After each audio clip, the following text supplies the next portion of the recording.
देखिए, दादाजी को मैंने देखा तो उतना नहीं है क्योंकि हम मेरे पापा उनसे अलग रहते थे, एक फैमिली बड़ी फैमिली थी, तो हमारा वहाँ आना-जाना कम रहता था क्योंकि मेरी मदर को मेरे नाना ने थोड़ा सपोर्ट किया था। हम जम्मू में रहते थे, मतलब पहले जो स्कूलिंग हमारी होती थी, पापा ने एक ज़िंदगी में बड़ा अच्छा काम किया है कि उन्होंने हमें गाँव से मतलब काटा नहीं।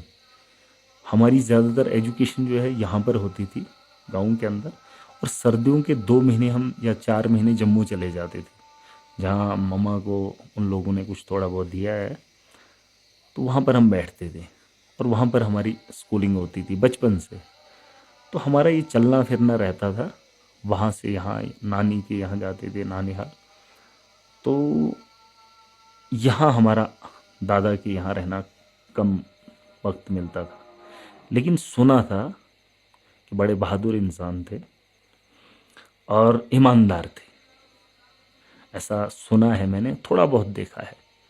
और जब बात करते थे तो अपनी बात से मुड़ते नहीं थे, फिर चाहे कुछ भी हो जाए, और झूठ नहीं बोलते थे। ऐसे थे, सुना है मैंने, अब पता नहीं, पूरा पता नहीं, लेकिन सुना भी है और देखा भी है।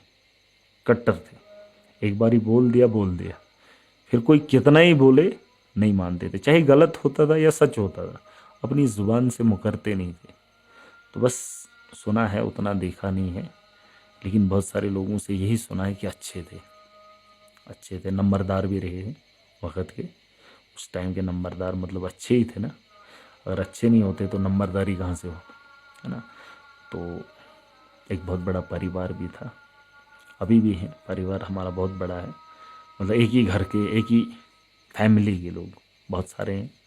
जैसे मैंने पहले भी बताया, मुझे तो खुद भी नहीं पता मेरे चाचा हैं, उनके बच्चे कितने, उनके बच्चों के बच्चे कितने हैं। एक बहुत बड़ा परिवार है, शुक्र है। लेकिन सब लोग अच्छे हैं और ईमानदारी उनमें भी है, लेकिन ईमानदार हैं, बस सर झुका के हैं। मैं ये नहीं कह रहा हूँ सर उठाना, किसी की आंखों में आंखें डालना वो ज़रूरी है, लेकिन जब कोई जालिम खड़ा हो जाए, कम से कम उसके सामने सर ना झुकाया जाए। लेकिन वो बड़े शरीफ लोग हैं, जुल्म को सहने वाले लोग हैं, और यहाँ मैंने अपनी आंखों से बेताशा जुल्म को देखा है। बस मैं बर्दाश्त नहीं कर सकता, खुद पे नहीं बीता है। ऐसा नहीं कि मुझे कोई ऐसी मजबूरी आई ज़िंदगी में ताकि मैं खुद आया ना, मैंने जब दूसरों के ऊपर जुल्म होते हुए देखा तो मुझे वो चीज़ बर्दाश्त नहीं हुई। अगर कहीं मुझ पर वो बात आ जाती तो शायद आप अंदाज़ा लगा लो, अगर बचपन में वो चीज़ मुझ पर आ गई होती तो शायद मैं बहुत पहले बहुत कुछ हो गया। लेकिन ऐसा नहीं है, बस दूसरे का दर्द बांटना चाहता हूँ। तो अपने ख़ानदान में वो, अगर आप दादाजी की बात कर रहे हैं तो उनका तो एक बहुत बड़ा करैक्टर, अभी मेरी दादी जान भी है, वो तो अभी ज़िंदा है, उनकी उम्र भी 80-90 के आसपास है। अभी बात थोड़ा ऊंचा सुनती है लेकिन बात कर सकती है। उन्होंने भी कहा था अगर दादा होते तो शायद उन्होंने सपोर्ट किया होता। ये बात सच है, और इस बात का यकीन है मुझे कि उस शख्स ने मुझे सपोर्ट किया होता, क्योंकि वो एक इंटेलेक्चुअल थे, मतलब वो वैसे थे जैसे हम थे या हम हैं इस वक्त, वैसे वो लोग थे। क्योंकि मैं जब सुनता हूँ तो मुझे और जोश आता है। तो उनकी औलाद में से वैसा कोई नहीं था।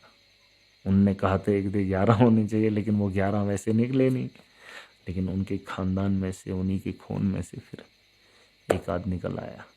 तो बहरहाल अच्छा है, फैमिली उतना बैकग्राउंड अच्छा नहीं था, मतलब फाइनेंशियली उतना अच्छे नहीं थे। ये एक बहुत बड़ा परिवार पालना उस टाइम बड़ा मुश्किल होता था, लेकिन जैसे कैसे करके आज हम हैं, तो मतलब अच्छे से गुजर बसर हुआ है।